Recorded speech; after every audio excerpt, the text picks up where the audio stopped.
Olá, sejam bem-vindos a mais uma entrevista com um grande cliente aqui da Business Map e gostaria de explicar para vocês o objetivo que nós estamos aqui. Já vou apresentar o nosso entrevistado aqui para vocês, mas mais uma vez, estamos aqui para compartilhar conhecimento.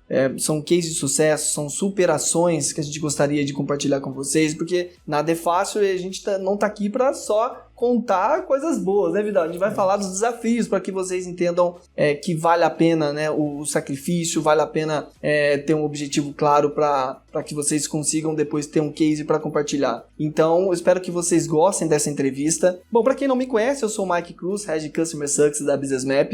Hoje a gente está aqui com o Vitor Vidal, do Carrefour. Não vou apresentá-lo, gostaria que você se apresentasse ao Vidal. Boa. Mike, mais uma vez, obrigado pelo convite. É um prazer estar aqui, a convite aqui da Business Map. Meu nome é Victor Vidal, o pessoal me conhece como Vidal, geralmente. Eu hoje lidero o time de estratégia e produtividade do Banco Carrefour. Eu sempre tenho que explicar que o Carrefour tem banco, né? Então, o Banco Carrefour é o banco do Grupo Carrefour, né? Todo o braço financeiro ali do Atacadão, Sam's Club e até a rede de mercados ali Carrefour. Então, toda a parte de serviços financeiros que a gente tem no grupo é provida ali pelo Banco Carrefour. E de verdade, assim, é um prazer imenso estar trabalhando no grupo, e especialmente no banco, né? Eu tenho um background de bancos e outras indústrias também que eu trabalhei, que a gente deve explorar aqui ao redor da entrevista, mas é um prazer aqui estar falando um pouco mais do case e um pouco dessa jornada aqui de evolução com o Business Map no Banco Carrefour. Muito bem, Vidal. Obrigado mais uma vez pelo convite, tá? Eu sempre valorizo demais histórias. Histórias não necessariamente são aquelas que a gente acha que é fácil, que as coisas dão sempre certas. Eu valorizo demais a questão do longo prazo. Vocês estão num trabalho, cara, de muitos anos, né? A gente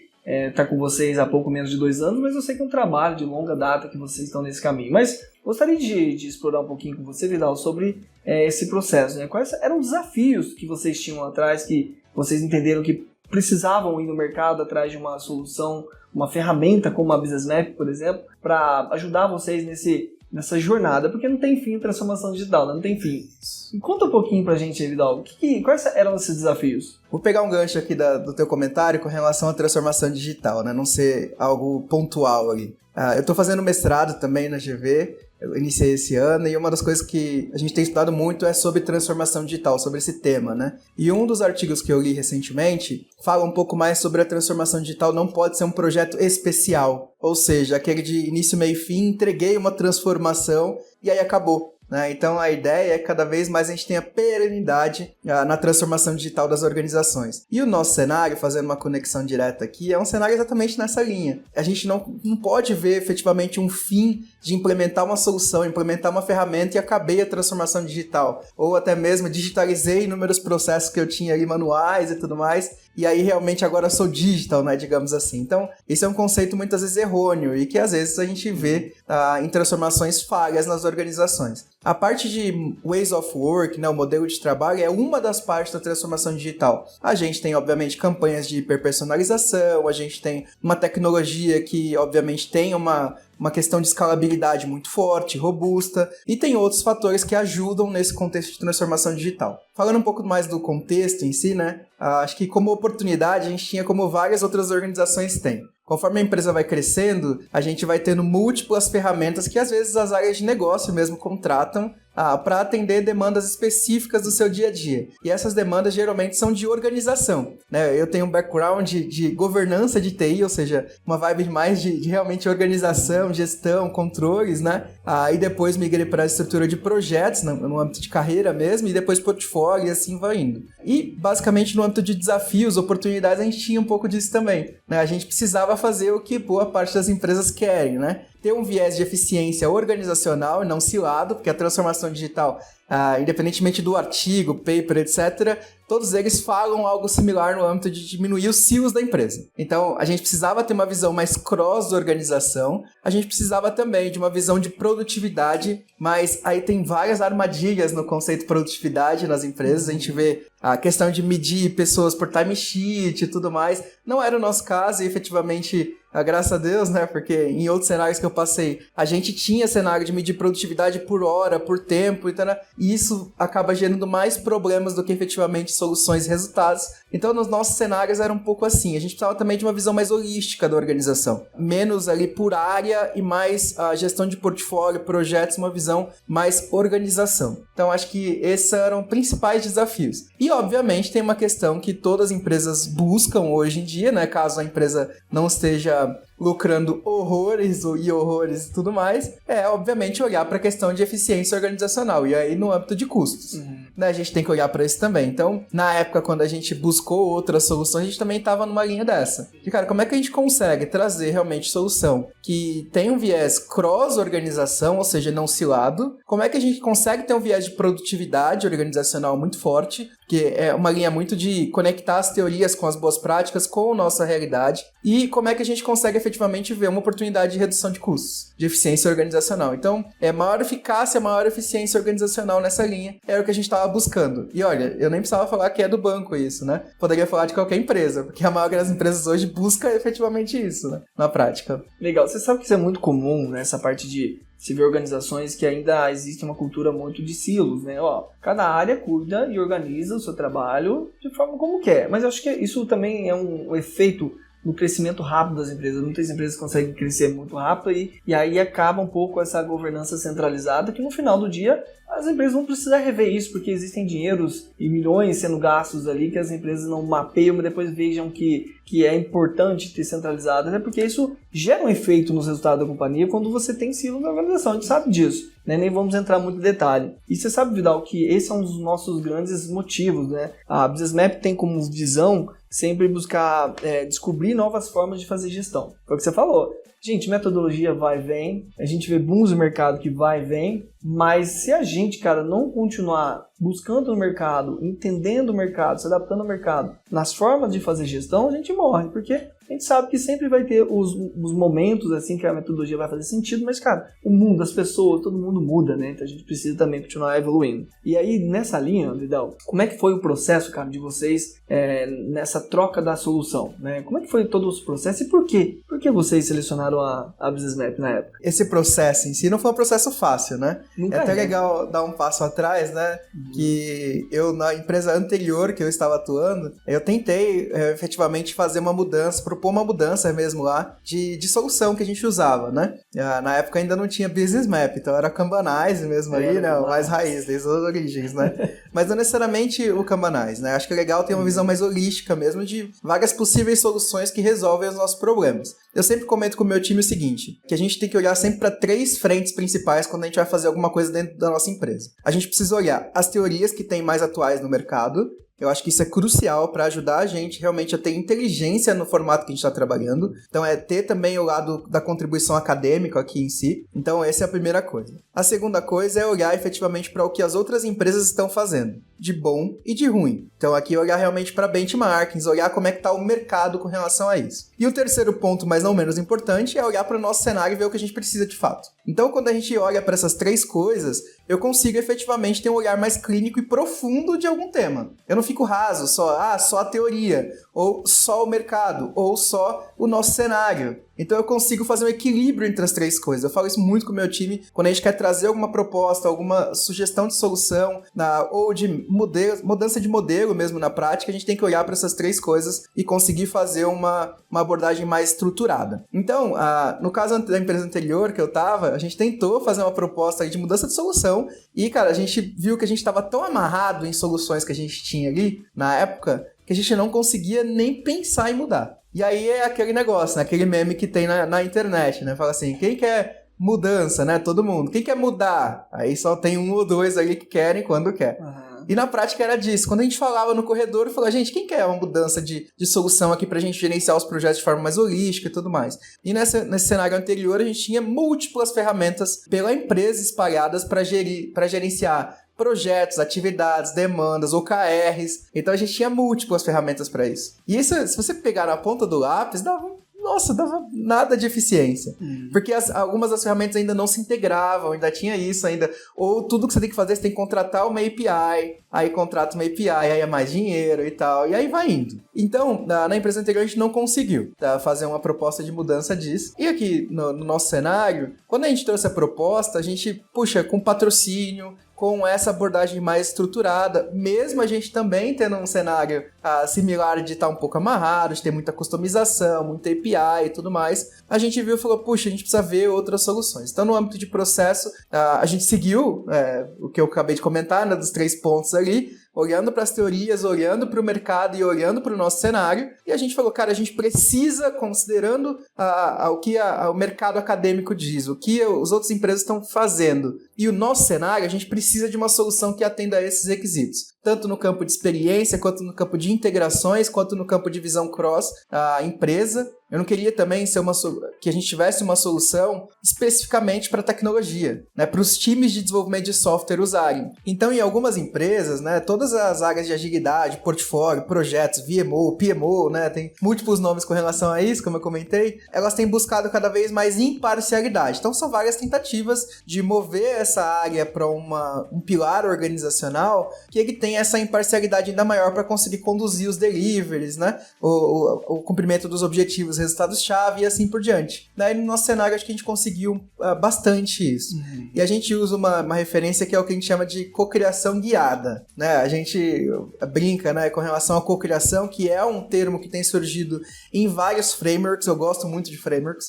Eu acho que eles ajudam a gente a construir um storytelling, a construir uma narrativa que seja relevante, mas eu não gosto de me apegar a um framework ou 2. Eu gosto de ver o que tem de melhor no mercado e trazer para o nosso cenário, para o nosso contexto e realidade. E aí, a gente basicamente fez um racional deste, olhando para várias soluções, e, cara, a gente conseguiu chegar num viés que a gente conseguisse não ficar limitado à tecnologia, aos times de desenvolvimento de software, mas também abrangendo-os, mas também que a gente conseguisse expandir para a organização, sem a necessidade de ter múltiplas soluções contratadas para o mesmo fim. Legal. Isso foi um processo mais ou menos de quanto tempo? 3 meses? 4 meses? O convencimento, a elaboração do business plan e tudo mais, mas a POC, que a gente também fez POC, né? Acho que isso é vago, essa é uma recomendação explícita para todo mundo que tá assistindo a gente aqui. A gente demorou, para isso especificamente, a gente demorou uns 3, 4 meses.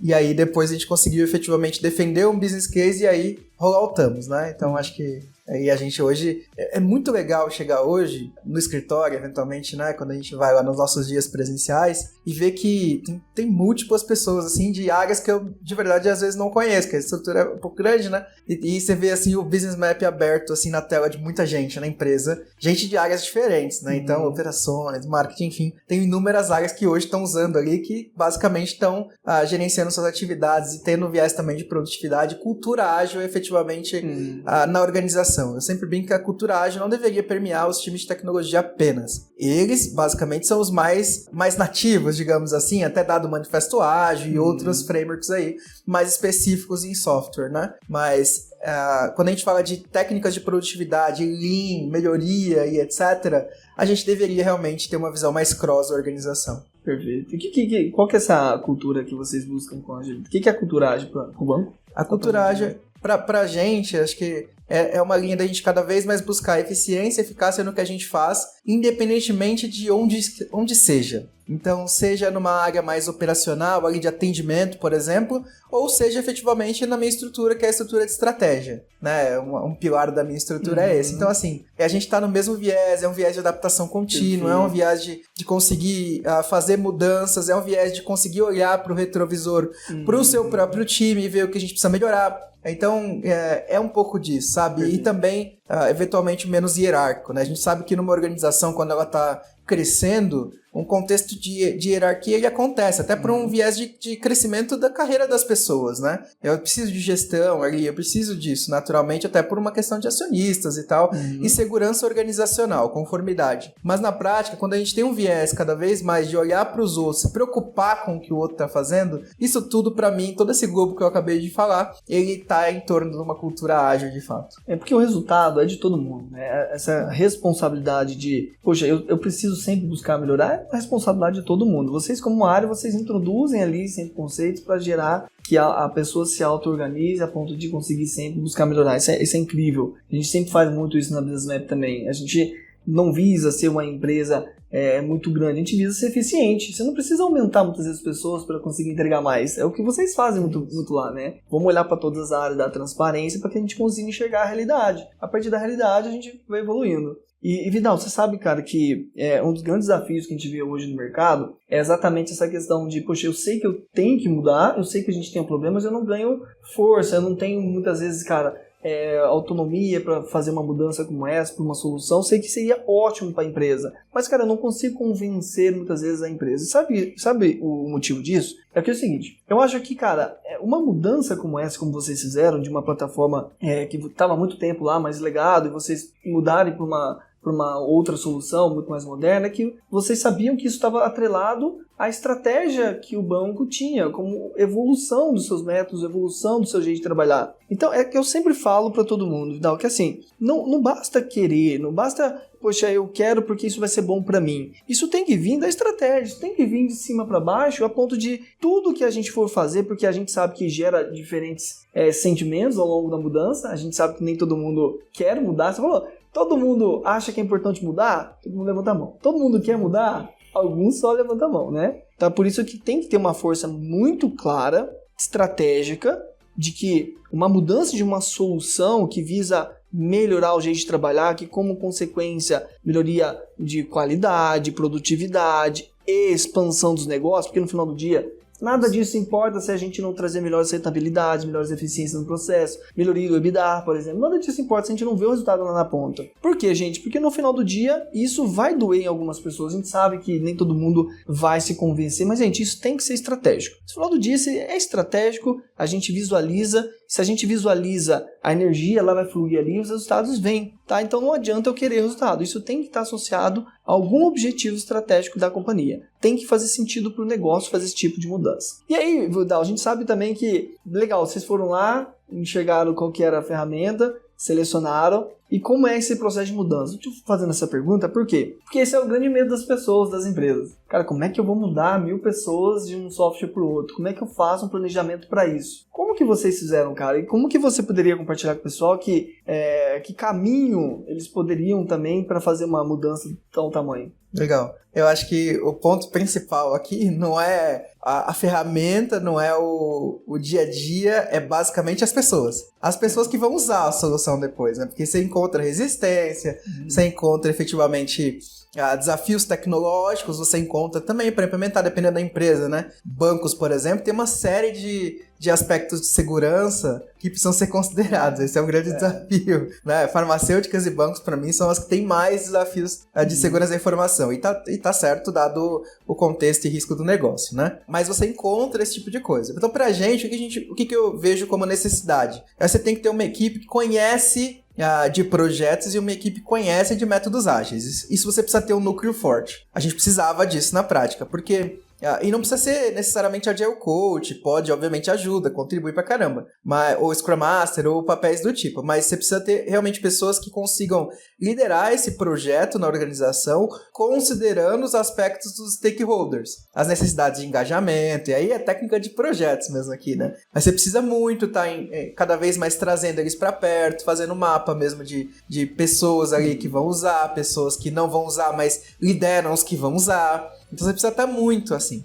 Tem técnicas de change management também que você precisa usar aqui para ajudar nesse projeto a fazer acontecer. Tem os ganhos rápidos. Acho que a lógica que a gente seguiu lá foi realmente planejar, cara, quais estruturas a gente ia migrar primeiro. E aí eu precisava pegar umas estruturas que eram mais promotoras e algumas neutras, né? Promotoras a mudança mesmo na prática e algumas neutras porque o neutro naturalmente você traz pra perto do jogo. E quando chegar ali nos possíveis detratores com relação à mudança de solução, etc., meio que já não tem muita discussão sobre isso. Você traz estruturas de valor já para migração inicial e depois você consegue efetivamente ir migrando os demais, né? Eu falo que a gente conseguiu fazer isso com muita excelência, que a gente teve praticamente, eu digo com isso com muita firmeza e muita clareza, a gente teve praticamente 0 ruídos na implementação como um todo, assim. Mas isso exigiu muita preparação do nosso time na hora de fazer essa preparação de terreno. Se eu falar assim, não teve um problema, um incidente ali numa implantação A, B, C, teve. Mas uma coisa é você ter esses problemas tecnológicos, esses pequenos incidentes, ou esse problema de um ruído com uma pessoa ali e tudo mais. Outra coisa é você ter ruídos no projeto. Aqueles que realmente fazem um barulho, fazem uma fumaça e tudo mais. Então teve muita preparação, a gente fez migração em ondas, a gente teve treinamento antes de colocar as pessoas na ferramenta, treinamento mínimo, tá? Tipo, o meu time fazia ali uma capacitação de 1-2 horas com as pessoas que iam usar a solução, e aí a migração acontecendo ali em paralelo, e aí capacitação mesmo de coisas simples, de Kanban mesmo, ali na prática, de método Kanban, com olhar para métricas básicas, porque também não adianta você introduzir um monte de coisa para as pessoas que elas não têm esse conhecimento geralmente é da estrutura de projetos, mas é um conhecimento que eles vão absorvendo, né? Eu comentei agora há pouco que uma das coisas legais é você enxergar hoje no escritório e ter várias pessoas com a tela do Business Map aberta. E a semana passada, porventura, eu sentei lá, a gente reserva a mesa e tal, sentei do lado de uma pessoa que eu também não conhecia e, pasme, né? Ele não tava só com a tela do Business Map aberta, ele tava com a tela das métricas do Business Map aberta. Então eu não sei exatamente qual área que ele era, tenho certeza que ele não era de tecnologia, porque eu conheço bastante os times ali, e ele tava com a tela das métricas aberta. Então isso é um trabalho de aculturamento, mas obviamente a gente tá falando isso hoje, né, depois de ali 1 ano e meio, 2 anos que a gente fez a implementação, né, como um todo na organização. Então isso é muito legal, né, você vê ali uma preocupação com produtividade, uma preocupação também com resultados, né? E esse é um ponto importante também que a gente faz uma conexão aqui. E especificamente esse semestre, né, eu tenho feito muitos benchmarks também, e eu tenho visto o quanto essa questão do VMO tem crescido no mercado, né? Essa questão mais de gestão por valor / resultados do que visão efetivamente de entregadista, né? Estou usando esse termo com o meu time agora, que é uma questão de alguns movimentos de visão entregadista para visão resultadista, né? Então isso é legal porque você conecta as duas coisas. E na ferramenta a gente consegue fazer muito isso, né? Essa amarração de entrega versus resultado. Isso é uma das coisas muito legais também que a gente tem introduzido cada vez mais desde a implantação. Teve também a gestão de portfólio, mas a gente avança aqui. Legal. E partindo para os resultados, Vidal, o que vocês hoje... A gente está falando de menos de 2 anos, talvez, né? Quais são os benefícios que vocês já têm obtido com a nossa solução? E não só também resultados de negócio, mas o que você tem visto nas pessoas. Você comentou um pouco, né? Ver as pessoas sem precisar...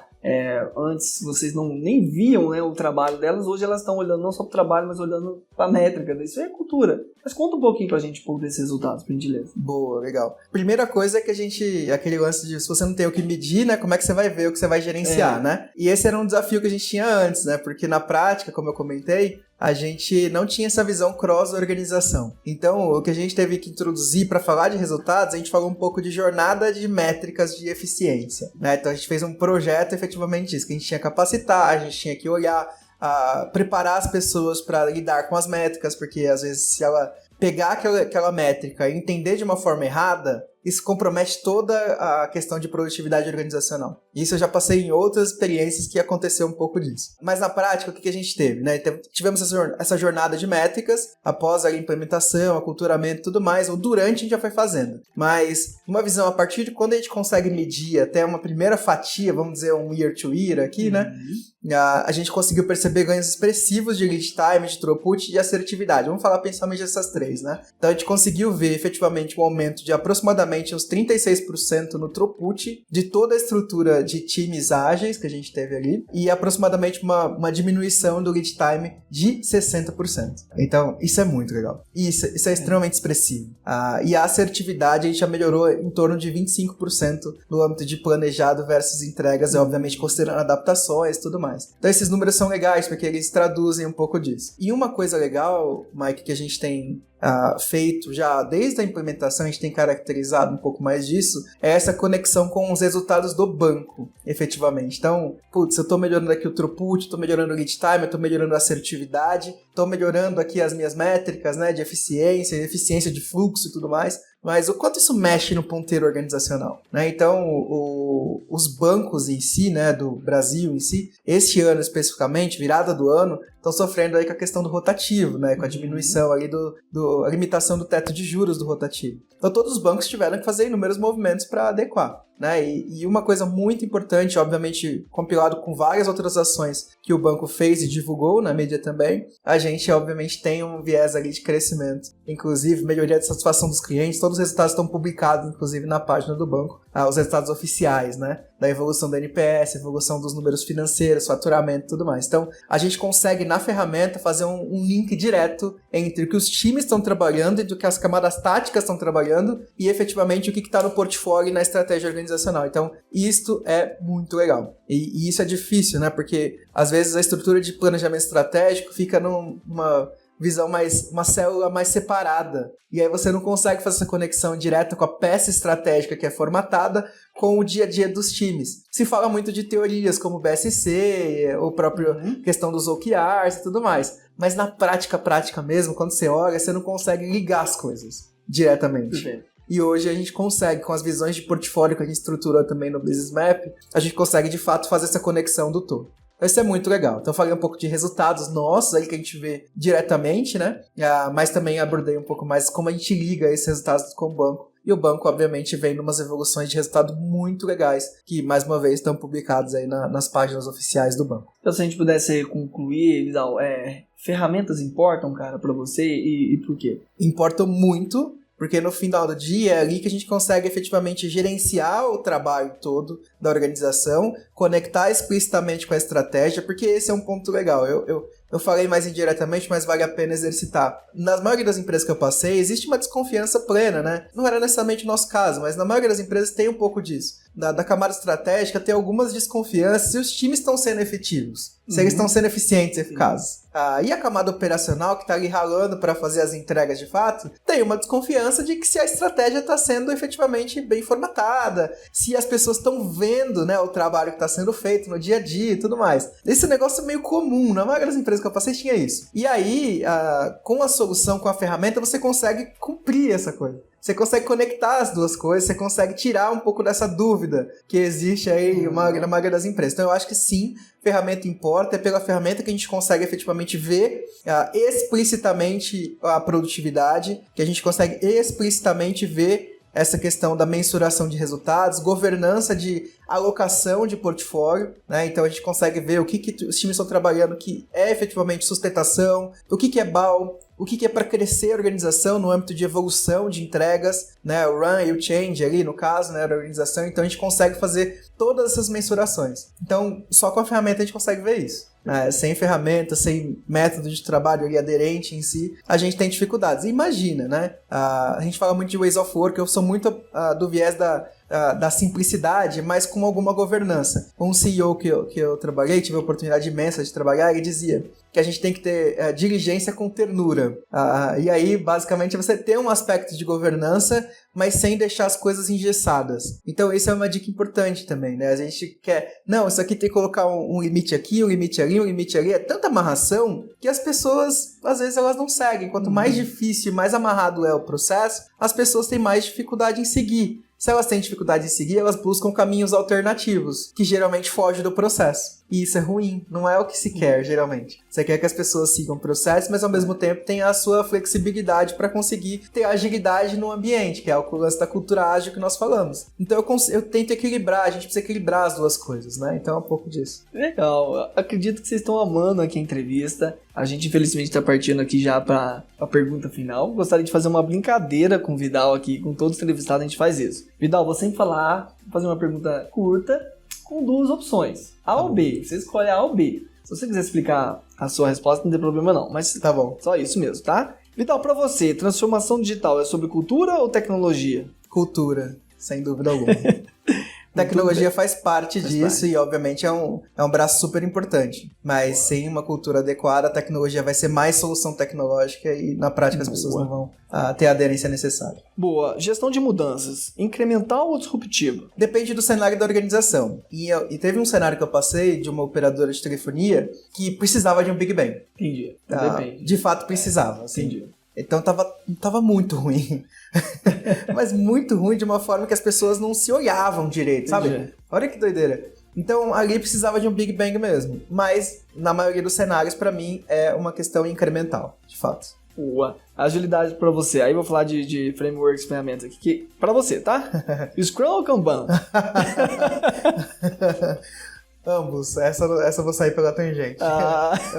E de verdade eu gosto muito dos dois e gosto mais de outros inúmeros aí. Mas enfim. Boa. Sobre resolução de problemas. Dados ou intuição? Dados. com uma pitada de intuição. Porque os dados, até a sequência de dados, né, quando a gente fala do modelo de dados, informação, conhecimento e sabedoria, né, que é o modelo DICS, os dados eles vão naturalmente sendo incrementados com pitadas de intuição. Então, dados com pitadas de intuição ao longo da jornada. Boa. E pra finalizar, café ou happy hour?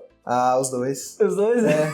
Os dois. O café porque é o nosso dia a dia e happy hour pra gente comemorar as entregas aí. Ser, né? Bom, pessoal, espero que vocês tenham gostado dessa entrevista. Vidal, eu, cara, mais que gostei, amei, porque eu sempre aprendo muito com você sabe disso. Todas as vezes que a gente toma um café ou, né, faz um happy hour, é um aprendizado novo que eu tenho com você, com esse cara. Eu acho que isso faz parte da vida que a gente tá falando sobre transformação digital. Não existe um fim. Cara, se a gente não buscar sempre aprender, se a gente não ficar ligado no que o mercado tá fazendo, você faz muito bem essa parte de benchmark. Sempre fazendo perguntas e você é muito humilde num ponto de falar assim, cara, o que o mercado tá fazendo de bom? Eu quero ver o que eles estão fazendo. E eu sempre falo pra você, cara, olha, disso aqui vocês não são benchmark, mas vocês nunca... Você não é esse cara que a gente é melhor, a gente faz isso que é melhor. Não, você tá sempre aberto a aprender. Eu acho que isso é uma lição, né, pra quem tá nos ouvindo, quem tá vendo essa entrevista, de que eu acho que a gente precisa ser humilde muitas vezes nesse tema de que, cara, a gente não sabe tudo. Se a gente não for de descer um pouquinho lá no Gemba, eu ver o que as pessoas estão sentindo, falando ou fazendo, a gente nunca vai aprender. Se você pudesse dar uma mensagem final pro pessoal que tá ali, querendo aprender um pouco com você, assim, e olhando pra sua jornada de carreira, qual que seria as suas últimas palavras e recomendação pra galera? Eu comento com o meu time que a piscina nunca pode estar quentinha, né? A gente tem que jogar um gelo ali pra gente estar sempre antenado às coisas que estão acontecendo no mercado. E não só o mercado de empresas, mas também as teorias, né? Eu valorizo muito a parte acadêmica também, tanto que contribuí bastante aí também e continuo contribuindo quando possível na jornada de estudos, capacitação. As minhas dicas aqui, acho que é a gente conseguir olhar para o mercado, estar sempre estudando algo novo e reforçando conhecimentos pré-existentes, mas principalmente a teoria sozinha, sem você conseguir adotar alguma coisa no seu dia a dia, por vezes vai ser um conhecimento que você vai deixar guardado e não vai aplicar. E aí, naturalmente, aquilo não traz um retorno até para você mesmo. Então, a minha recomendação é, busque cada vez mais conhecimento, capacitação e busque aplicar esse conhecimento na tua realidade. Isso vai fazer muita diferença. Desde que eu entendi isso lá, eu não vou falar o tempo aqui, qual o ano, para não revelar a idade, mas desde que eu entendi isso, quando eu aprendi lá ITIL V2 na época, né, governança de TI e tudo mais, que eu entendi que era importante conhecer a teoria e aplicar no meu dia a dia, a minha jornada profissional ela cresceu. E eu tenho feito isso até hoje, né, na prática. Então, estudando, vendo o mercado e praticando no seu cenário. Essa é a minha principal dica final aqui. E de verdade, tenha isso, né? Quando eu conhecia uns amigos angolanos, eles usavam um termo que era o pai confiança, quando você era muito confiante, né? Em algo que isso te deixa cego, eventualmente. Então, esse ponto que o Mike falou agora é importante. Olha sempre para aquilo que você, porventura, acha que você faz bem, mas olha com viés de que tenta reconhecer que você não é o melhor naquilo. Tenta sempre olhar para o que outras pessoas podem ter fazendo melhor do que você. Então essa humildade, ela ajuda bastante a gente. Ajuda você a não ser o pai confiança, como os meus amigos angolanos diziam, que te deixa cego eventualmente para algumas coisas importantes que você pode evoluir e não está evoluindo. Mais uma vez, meu muito obrigado pelo convite. Conte sempre comigo e é um prazer estar falando e contribuindo um pouco mais com todo mundo que está assistindo aí. Maravilha. E pra gente finalizar, a Business Map, uma palavra pra você. Parceira. Parceria? Parceira. Acho que essa é a palavra-chave aqui. Parceira pra gente construir. A gente ganhou, eu não comentei, mas a gente ganhou o prêmio na categoria Scala esse ano, né, no Agile Trends. Primeiro lugar. Ano passado a gente tinha ficado em quarto, esse ano a gente ganhou em primeiro lugar. E é com muito resultado. Muita prática, resultado. E sem a Business Map isso não seria talvez nem possível. Então, parceria, sem dúvida. É isso, você também quer estar em primeiro lugar, assim como conte com a gente. Espero que você tenha gostado dessa entrevista, a gente tem mais por vir, mas a ideia é exatamente isso, compartilhar conhecimento e história de superação. Isso foi uma superação, vocês enfrentaram medo, enfrentaram diversas incertezas, mas às vezes tem que ter coragem. E se você tem coragem, tem liderança que suporta isso, se você tem realmente um bom plano, uma boa estratégia do que você quer mudar, que problema que você quer resolver, não tem por que ter medo. Vai pra cima e conte com a gente. A Business Map é esse parceiro. E se o cliente não tem sucesso, a gente não tem sucesso também. Então, a minha preocupação é exatamente ver o nosso cliente aqui, sentado, contando essa história, recebendo um prêmio como vocês receberam. E isso é a nossa motivação. Esse é o meu propósito, Vidal. Esse é o meu propósito. Muito obrigado e nos vemos na próxima entrevista. Até mais!